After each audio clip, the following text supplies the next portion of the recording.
equate the foot of the perpendicular,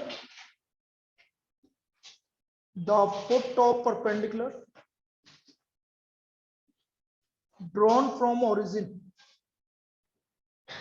the foot of perpendicular drawn from origin to the plane, drawn from origin to the plane is 4 minus 2 minus 5. 4 minus 2 minus 5. Find the equation of plane. Find the equation of plane. तो हमें equation of plane निकालना. The foot of the perpendicular drawn from origin to the plane is 4 minus 2 minus 5. Find the equation of plane. देखो ये plane है, इस plane से origin पर, ये रहा ओरिजिन 0 0 0, यहां से foot of the perpendicular P, ये कितना गिवन है 4 minus 2 minus 5. मुझे इस प्लेन की इक्वेशन निकालना है. अब ये प्लेन बेटा, ये प्लेन जो फुट ऑफ द परपेंडिकुलर है, ये प्लेन पे लाई करेगा कि नहीं करेगा? प्लेन पे लाई करेगा. तो इसका मतलब आपका देखो वेक्टर इक्वेशन क्या होती है प्लेन की? R vector dot n vector equal to a vector dot n vector. तो ये आपका पास हो रहा है 4 minus 2 minus 5. 4 minus 2 minus 5. 4i cap minus 2j cap minus 5 cap.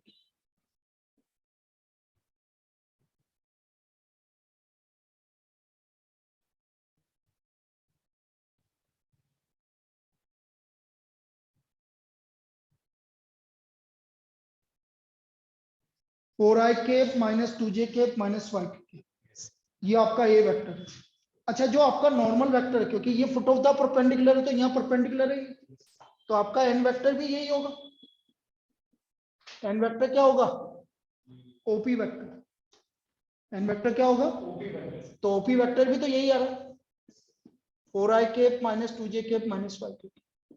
ये हमारा ओपी वेक्टर आ गया. ठीक है यहाँ तक. अब हमारा वेक्टर इक्वेशन लगा दो यहाँ पर.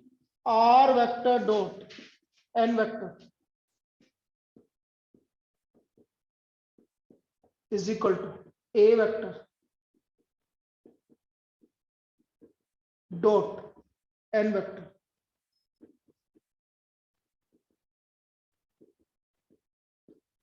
तो ये आ गया r vector dot 4i cap minus 2j cap minus 5 k cap equal to 16 plus 4 plus 25. तो r vector dot equal to 45. This is the vector. ये इसकी हमारी वेक्टर इक्वेशन है. कोई दिक्कत? चलो लिख लीजिए.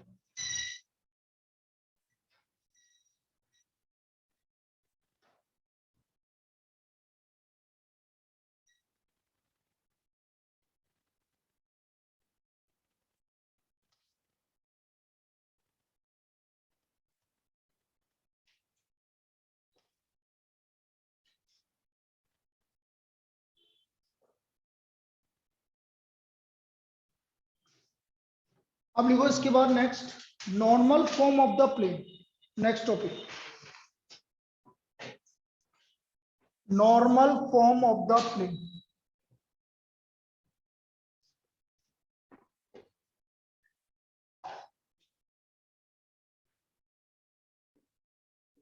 Normal form of plane.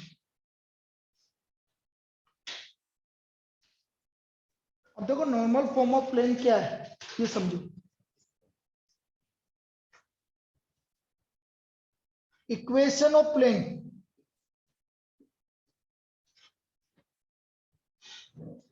Equation of plane normal to a unit vector, normal to a unit vector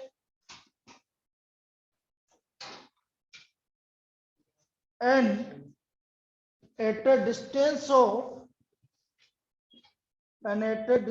of d unit from the origin, d unit, या at a distance of d from origin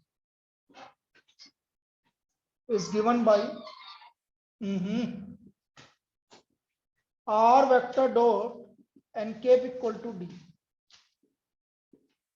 r vector dot n cap equal to d. Equation of plane normal to a unit vector and at a distance d from the origin, this is given by r vector dot n cap equal to d. अब ये देखो यहां पर एक चीज समझने वाली बात है, मैंने कल एक इक्वेशन लिखवाई थी आपको, r vector dot n vector equal to d. इन दोनों में रात दिन का अंतर है, यहां पर इस d का कोई मतलब नहीं है, कोई मतलब नहीं, जब तक n वेक्टर आएगा जब तक कोई मतलब नहीं। लेकिन जैसे ही आप n वेक्टर को n कैप में कन्वर्ट कर देंगे, वहां पर उस d का मतलब है कि उस प्लेन की डिस्टेंस ओरिजिन से कितनी है, d। उस प्लेन की डिस्टेंस ओरिजिन से कितनी है, d। अब इसको कन्वर्ट कैसे करते हैं, जैसे आपको कोई भी इक्वेशन ऑफ प्लेन गिवन, मैंने आपसे बोला equation of plane is 4x minus 7y plus 5z plus 12 equal to 0, ये आपकी इक्वेशन ऑफ प्लेन। और मैंने आपको बोला आपसे बताओ भैया डिस्टेंस फ्रॉम ओरिजिन कितनी है, तो फिर आपने बोला कि सर डिस्टेंस फ्रॉम ओरिजिन तो आपने जो कल बताया था उससे निकाल लेंगे, ओरिजिन से इस पे क्या डाल दोगे, परपेंडिकुलर। वो एक तरीका है हमारा, लेकिन किसी ने बोला कि सर वो तरीका नहीं, मैं तो दूसरा लगाऊंगा। ये वाला मेथड से कैसे निकलेगी, दोनों से सेम आएगी, कैसा आएगी देखना था, 4x minus 7y plus 5z equal to minus. अब ये बेटा डिस्टेंस नेगेटिव नहीं होता तो सबको माइनस से मल्टीप्लाई करो,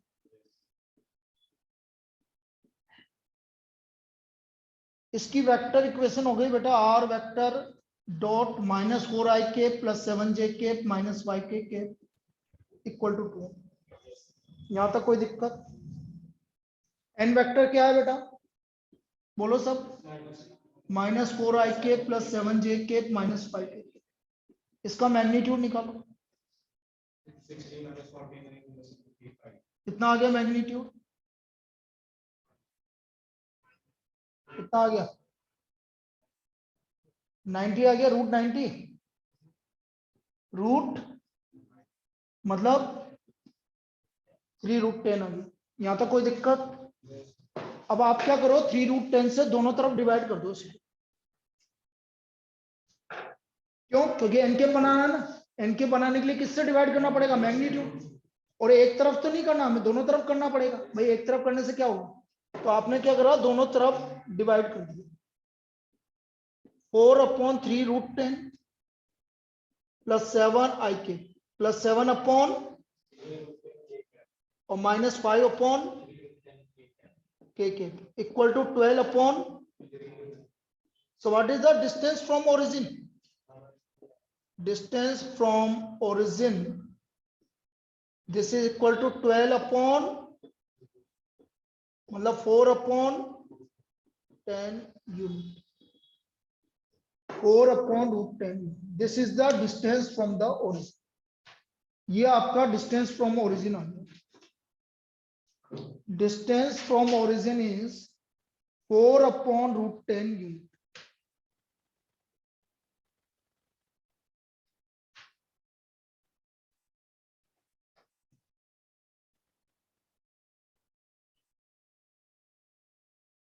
कोई दिक्कत? तो इसका d कैसे निकाला जाता है, अब जैसे आप 0 0 से, सेकंड मेथड समझना, मेरे को निकालना था डिस्टेंस फ्रॉम द ओरिजिन, सिर्फ डिस्टेंस फ्रॉम द ओरिजिन निकालना है, तो बेटा आप इससे भी निकाल सकते हो, 4x minus 7y plus 5z plus 12 equal to 0, distance from origin,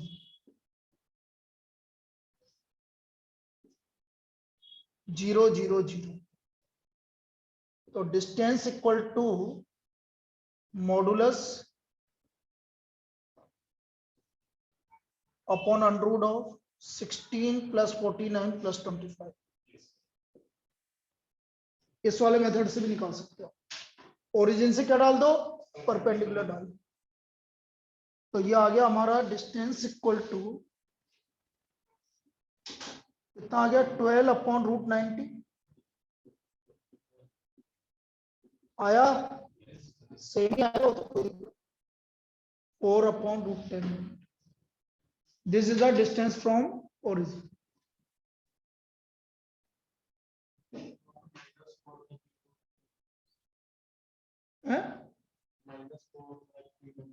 क्यों?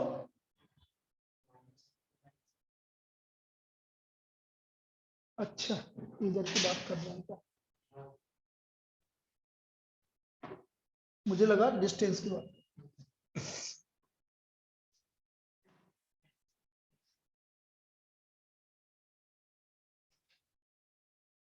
ये पूरा कंसेप्ट समझ में आ गया क्या बोला?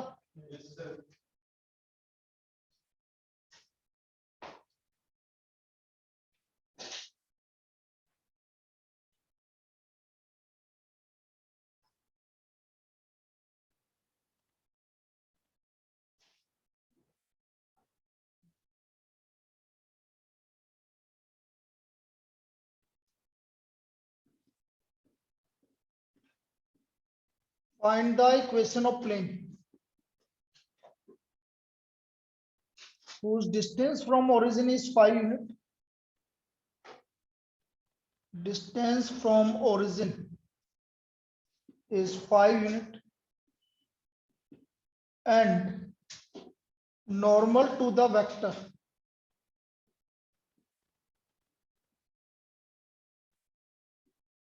for I k plus j k minus k and normal to the vector for I k plus j k minus k। हमें equation of plane निकालना है जिसका डिस्टेंस फ्रॉम ओरिजिन कितना है, 5 यूनिट, और नॉर्मल वेक्टर ये रहा। Now normal form of plane,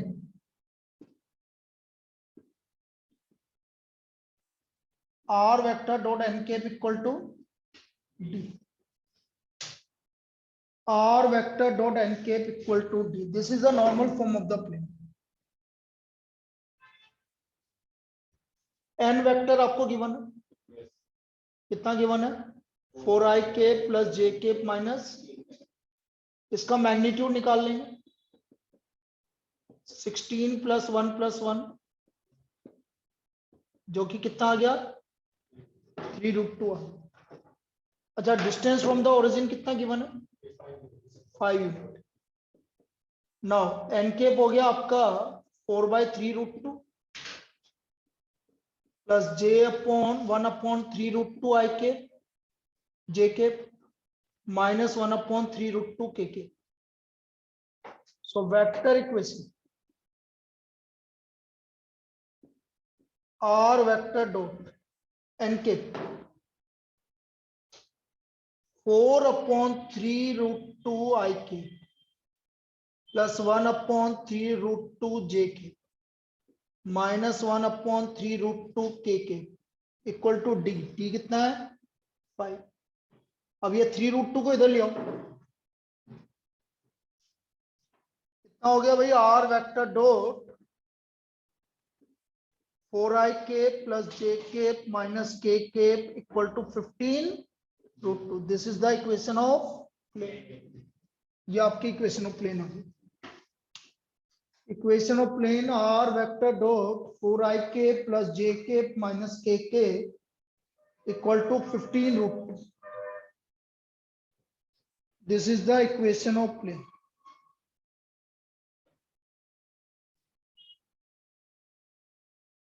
लिख लीजिए इसको।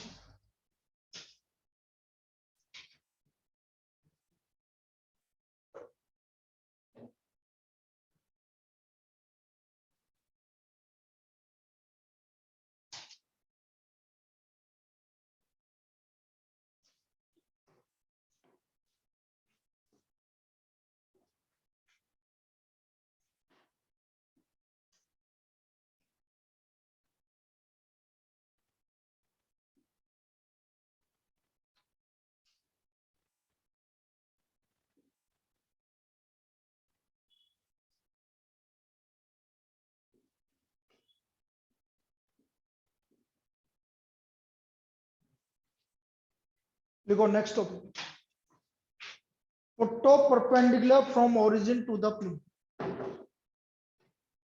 Put of perpendicular from origin to the plane, किसी भी पॉइंट से मतलब ओरिजिन से प्लेन पर पुट ऑफ द परपेंडिकुलर।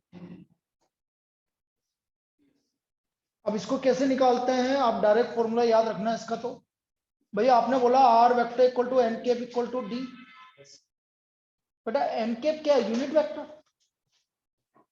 और यूनिट वेक्टर को मैंने तुम्हें पहले भी बता रखा है कि हम डायरेक्शन कोसाइंस के रेस्पेक्ट में भी लिख सकते हैं। अरे डायरेक्शन कोसाइंस बोलो या यूनिट वेक्टर बोलो, बात बराबर होती है, क्योंकि डायरेक्शन कोसाइन क्या होता है, जिसका मैग्नीट्यूड क्या होता है, 1 होता है। क्यों, LMN L square plus M square plus N square क्या होता है, 1। तो इसका मतलब मैं एन केप को क्या ले लेता हूं, LI के प्लस MJ के प्लस M के। तो बेटा foot of the perpendicular from origin, ये आपको याद रखना पड़ेगा, LD comma MD comma MD, this is the foot of the perpendicular from. यदि आपको foot of the perpendicular from origin निकालना है तो इसके कोऑर्डिनेट क्या होंगे, LD comma MD comma ND। D क्या है, distance from the origin. D क्या है, डिस्टेंस फ्रॉम द ओरिजिन।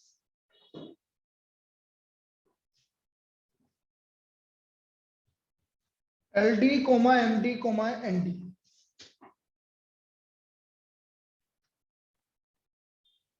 जैसा आपसे बोल दिया जाए find the coordinates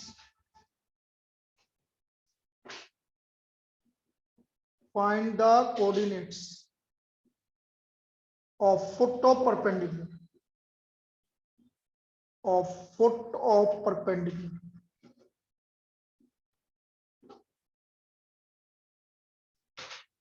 from origin to the plane, from origin to plane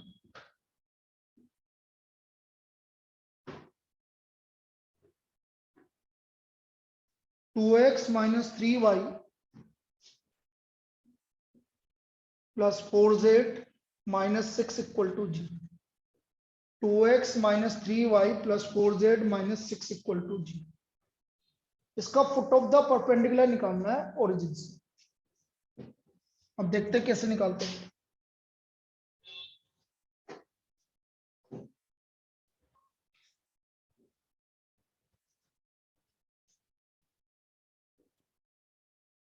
two x minus 3y plus 4z, तो 2x minus 3y plus 4z equal to 6। Vector equation लिख दो, are vector dot 2i के plus 4k k equal to 6। N vector magnitude 4 plus 9 plus √29 unit. कितना आ गया, √29 unit.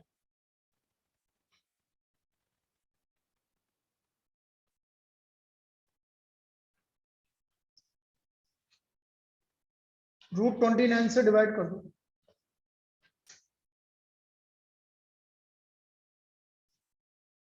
N cap आ गया आपका 2 by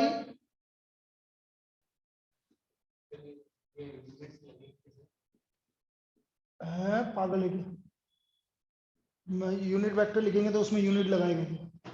फिर लिख, एन केप आ गया 2 बाई √29 आई के माइनस 3 बाई √29 जे के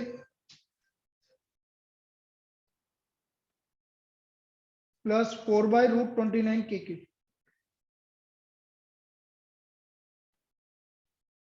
ये आपका एन केप आ गया। अब बेटा अंडरूट आपका मैग्नीट्यूड कितना है, √29, तो √29 से दोनों तरफ डिवाइड कर दो। आर वेक्टर डॉट 2/√29 आई के। भाई किसको डिवाइड कर रहा हूं? इसको। तभी तो एन कैप बनेगा, नहीं तो कैसे बनेगा?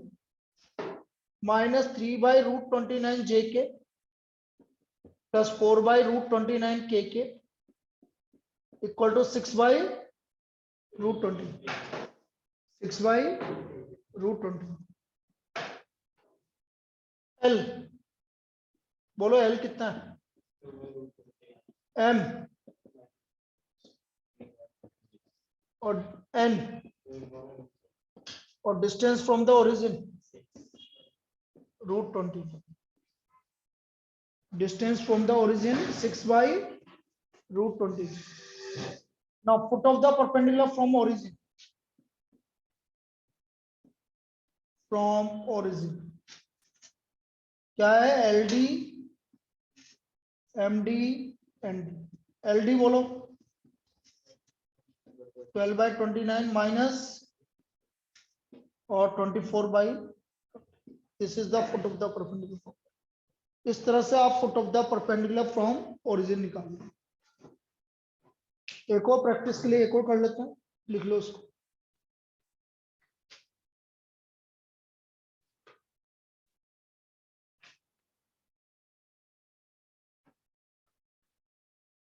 हाँ आ गए जी।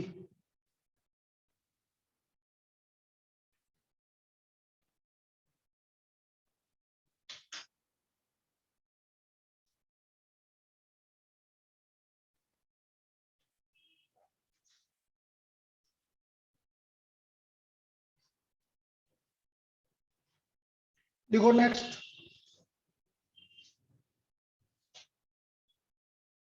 हाँ आ गए। हेलो, हाँ आ गए।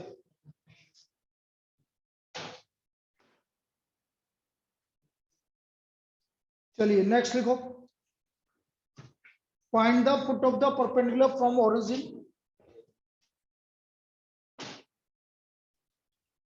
Find the foot of perpendicular from origin to plane. 2x plus 3y minus 6z plus 14 equal to 0। इसका हमें फुट of the perpendicular from origin निकालना है। अब देखो इसको,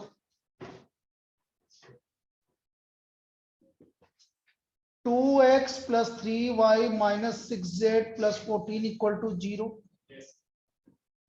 2x plus 3y minus 6z equal to -14। Minus से मल्टीप्लाई करना पड़ेगा आपको।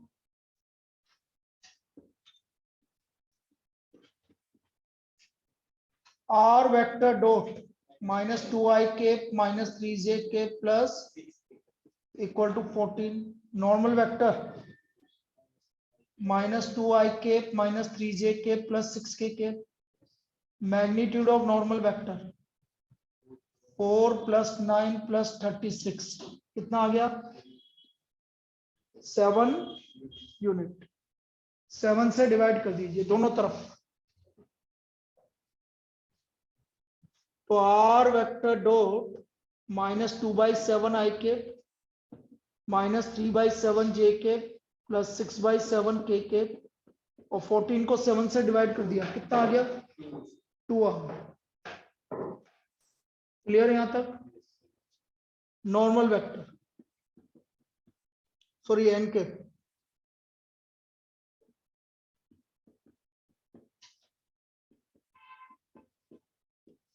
और डी, डी कितना? तो यहां पर एल कितना हो गया भाई? एम और एन और डिस्टेंस फ्रॉम द ओरिजिन 2। अब मुझे क्या निकालना है? Foot of the perpendicular from origin. ये आ गया आपका l d comma m d comma n d. L d हो गया -4/7 -6/7 12/7. This is the foot of the perpendicular from origin. इस तरह से निकालेंगे, कोई दिक्कत? लिख लीजिए।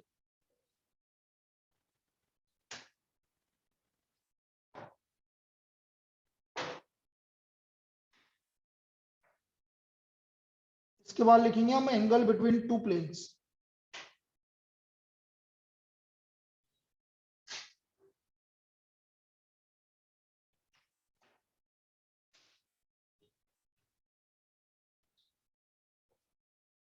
Angle between two planes, next topic. कोई भी दो प्लेन के बीच का angle.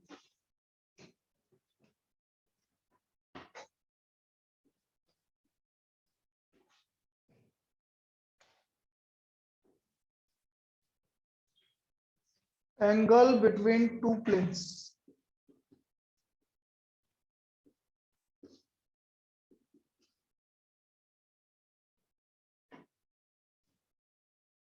Plane 1 r vector dot n1 vector equal to d1। Plane 2 r vector dot n2 vector equal to d2। now angle is given by cos theta equal to modulus of n1 vector and dot n2 vector exponent of n1 n2। जैसे दो vector के बीच का angle निकालते हैं वैसे निकालते हैं। तो n1 vector dot n2 vector upon magnitude of n1 vector magnitude of n2 vector. This is the angle between two plane. कोई भी दो प्लेन के बीच का एंगल।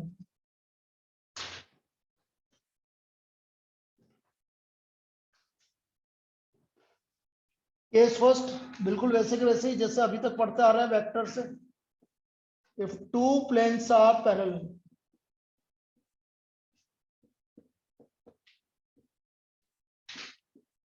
तो n1 vector equal to lambda times of n2 vector. एक vector दूसरे vector का क्या है? पैरेलल है, तो ये होगा। Case second, if two planes are perpendicular, if two planes are perpendicular, the n1 vector dot n2 vector will be equal to 0. n1 vector dot n2 vector will be equal to 0. यदि कोई भी दो plane parallel है तो वो lambda times होगा, और perpendicular है तो उनका डॉट प्रोडक्ट क्या होगा? 0।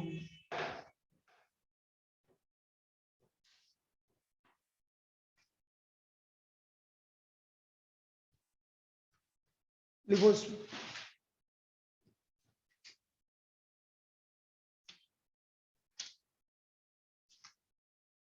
Find the angle between the planes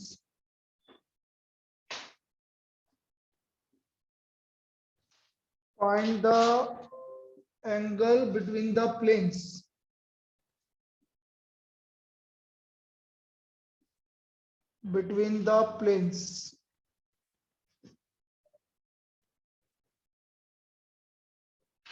x plus y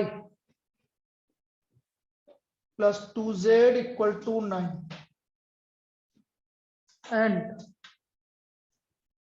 2x minus y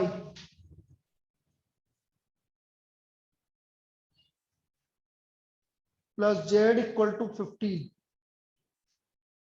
इन दोनों के बीच का एंगल निकालना है। प्लेन 1,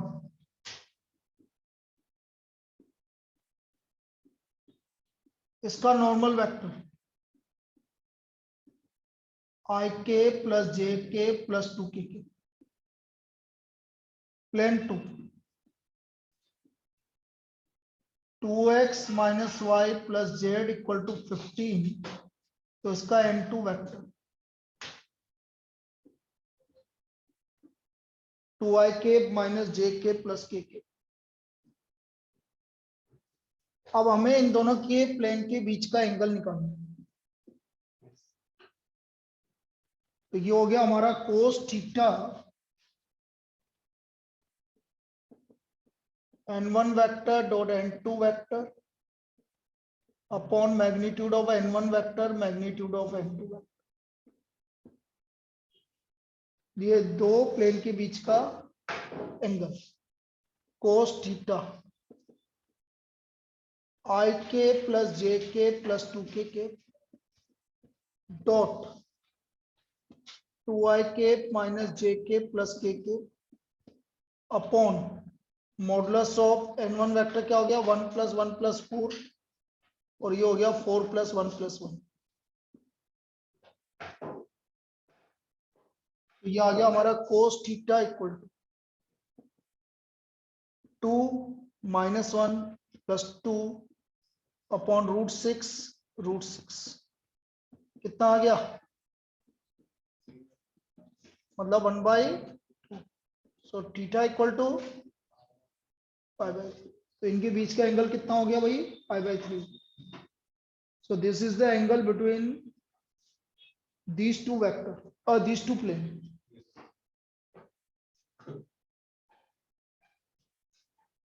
लिख लीजिए यहाँ पर।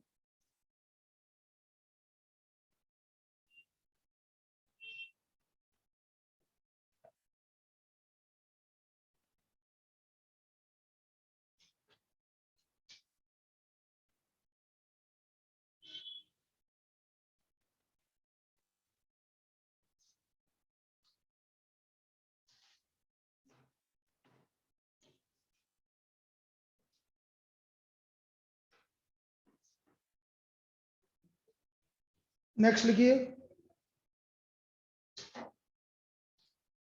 The planes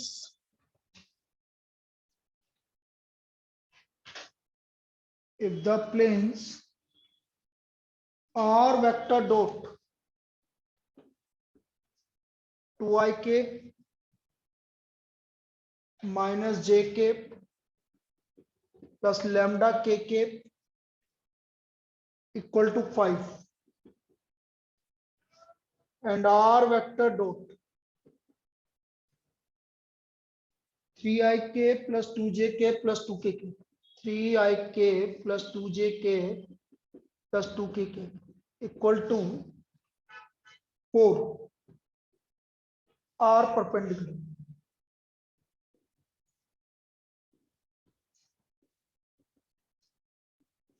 Find lambda। Find lambda। Plane 1 n1 vector 2ik minus jk plus plane 2 n2 vector 3ik plus 2jk plus 2kk। Now planes are perpendicular. So therefore n1 vector dot n2 vector will be equal to 0। n1 vector dot n2 vector will be equal to 0।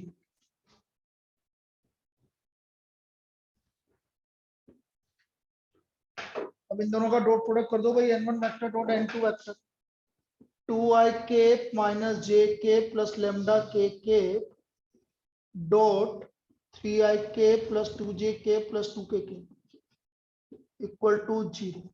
तो ये हो गया 6 - 2 plus 2 lambda।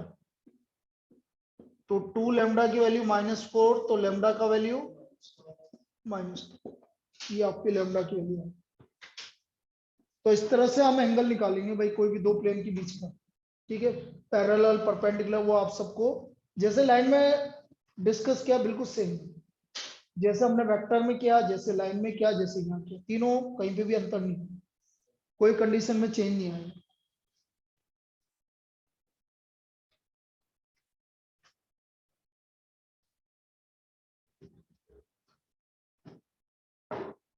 भाई ये chapter हमारा Saturday तक complete हो जाएगा। फिर उसके बाद जिसने जो जो नहीं पढ़ रखा जैसे कभी बीच में तो फिर वो चलता रहेगा फिर अपना रिवीजन उसको रोकेंगे नहीं कहीं से।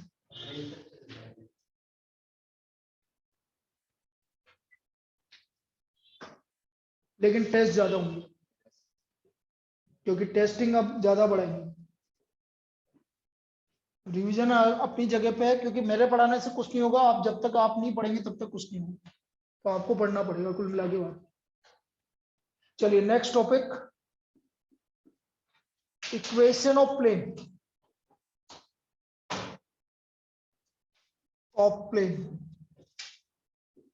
passing through a given point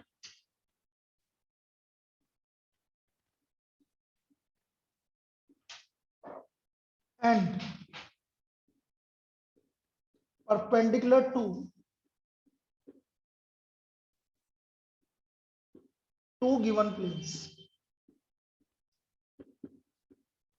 एक उस प्लेन की इक्वेशन निकालनी है जो कि एक प्लेन के से पास हो रहा है और बाकी दो प्लेन के क्या है, परपेंडिकुलर। तो अपन तो जनरल कंसेप्ट लगाते हैं, अपन वेक्टर वाला मेथड देखेंगे नहीं।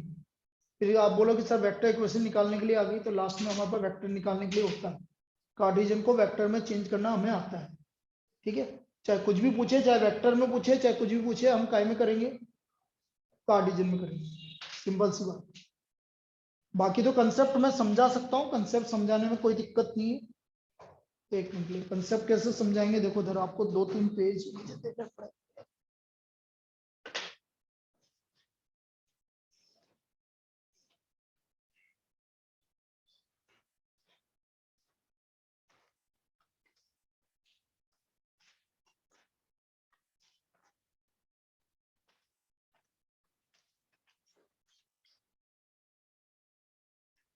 ये हमारे पास 3 प्लेन, ये 3 प्लेन, मुझे इस प्लेन की इक्वेशन निकालनी है। ये प्लेन इस प्लेन के परपेंडिकुलर है कि नहीं, ये प्लेन इस प्लेन के परपेंडिकुलर, कोई दिक्कत, और ये प्लेन इस प्लेन के भी perpendicular.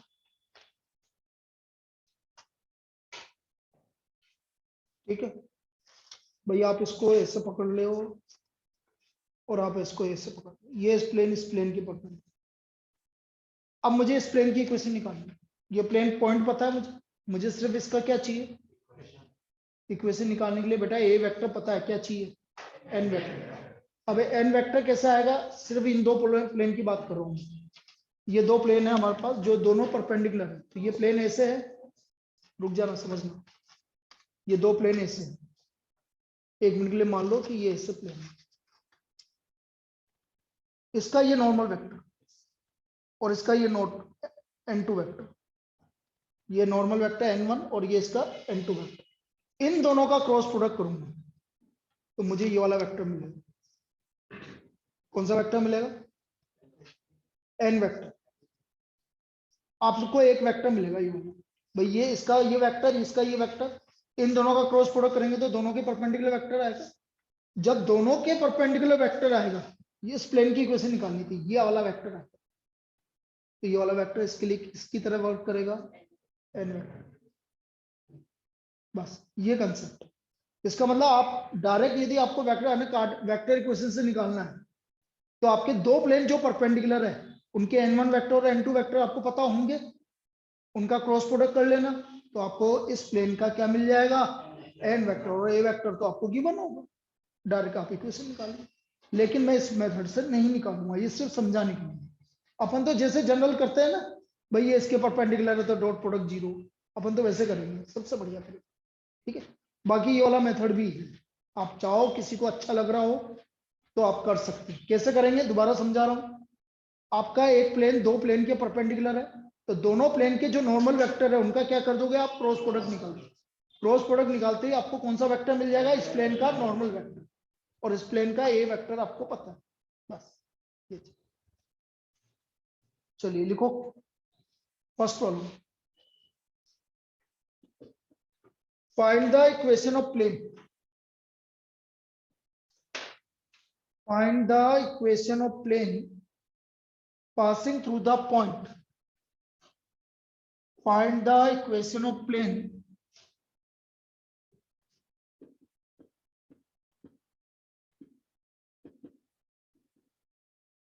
through the point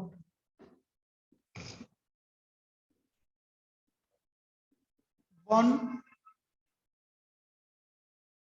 1 minus 1 and perpendicular to the planes।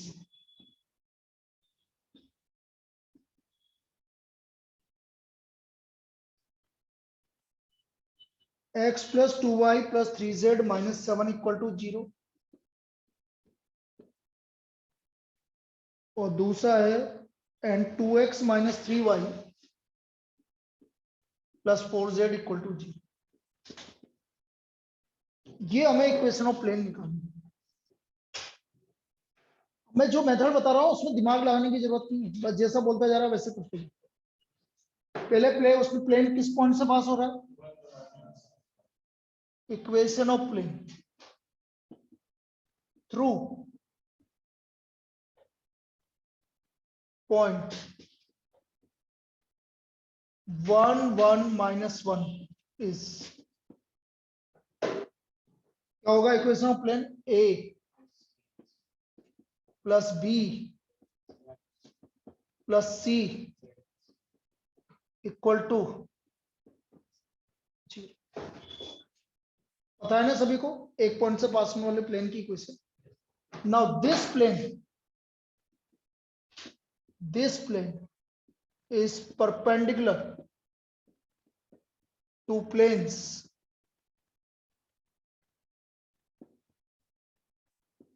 x plus 2y plus 3z minus 7 equal to 0, 2x minus 3y plus 4z equal to 0. This plane is perpendicular to these two planes.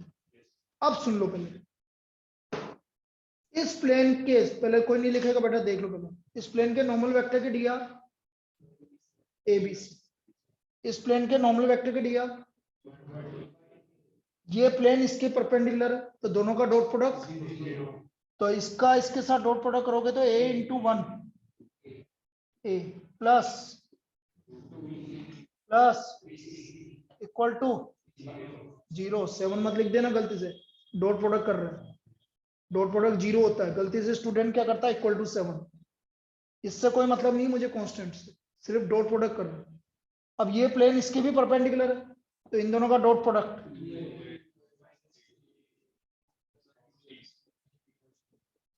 Please मैं बार बार याद दिला रहा हूं, आप ABC की value मैं जो इससे निकाल रहा हूं वैसे ही निकालना, ए अपॉन माइनस बी अपॉन सी अपॉन, बोलो ए अपॉन 8 9 माइनस बी अपॉन बोलो 4, सी अपॉन माइनस 3, लिखो यहाँ पर,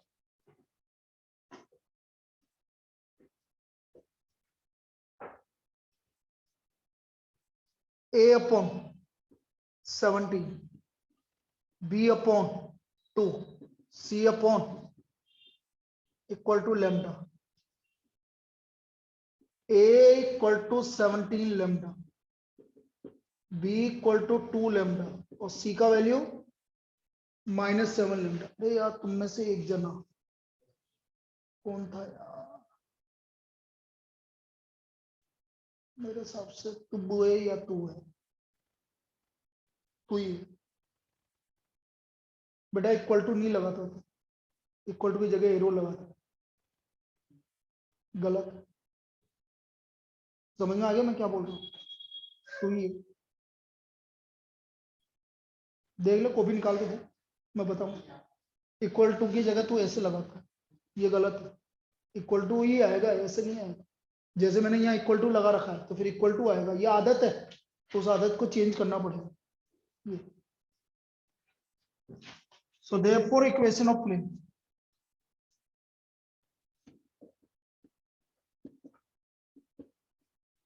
seventeen lambda x minus 1 plus 2 lambda y minus 1 और -7 लैम्डा z प्लस 1,